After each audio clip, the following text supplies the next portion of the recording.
Hey, it's Matt Stephenson, and we are live with Dave Lewis, the Global Security Advocate for Akamai. That's kind of a mouthful. Global and advocate. A lot going on there. Well, yeah, and it really is a nice way of saying security evangelist without getting upset about it. It's a role where I get to give talks around the world, 35, 40 talks a year. Plus, I get to meet with customers throughout the course of the year and do a lot of work with our research team. So let's put the final nail in the coffin for Wannacry. I know everyone's sick to death of talking about that, but we've learned some important lessons from that. We know that Shadow Brokers is out there waiting with the next thing. What are we taking from the last attack so we're ready for the next one? Realistically, we have to be doing a better job of the fundamentals. So with that particular vulnerability, yes, the patch was available in March, but the problem could have been mitigated years ago if people had disabled SMB version 1. So it really is a case of, we have to do a better job of the hygiene of our systems, doing things as simple as network zone segmentation. So not all that simple, but it is something that, theoretically is a whole lot better than what we currently have. And we'd see less and less breaches. With all the pack of nasties that we know that they've got waiting for us, have you seen things? Is it a geographical weakness? Is it an industry weakness? Like, who seems to be planning better and who might be planning not as well?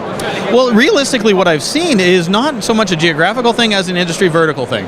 And it seems that some industry verticals are doing a far better job, like with financial services, of securing their environments, whereas retail is playing catch up because the attacker has shifted its gaze from attacking financial services to get the data they're after to getting it from retail.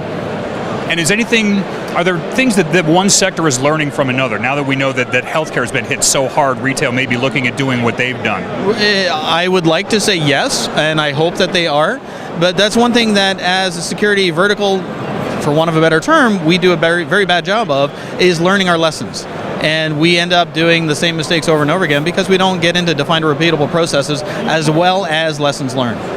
I guess that's the thing we're looking at, knowing that Shadow Brokers has this entire box full of stuff, and that's just the one that we know of because they've got a name and they've established a price. What we're seeing with them, looking at now a monthly subscription service, are they the first ones to do something like this, or can we look forward to more people doing this sort of thing?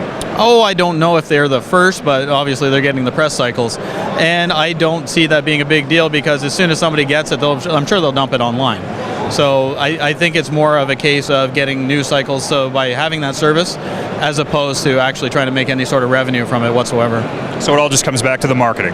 Oh yeah, I think it's actually a marketing ploy. And that's the thing that we've learned probably key from this. As soon as your ransomware malware has a logo, you've officially arrived.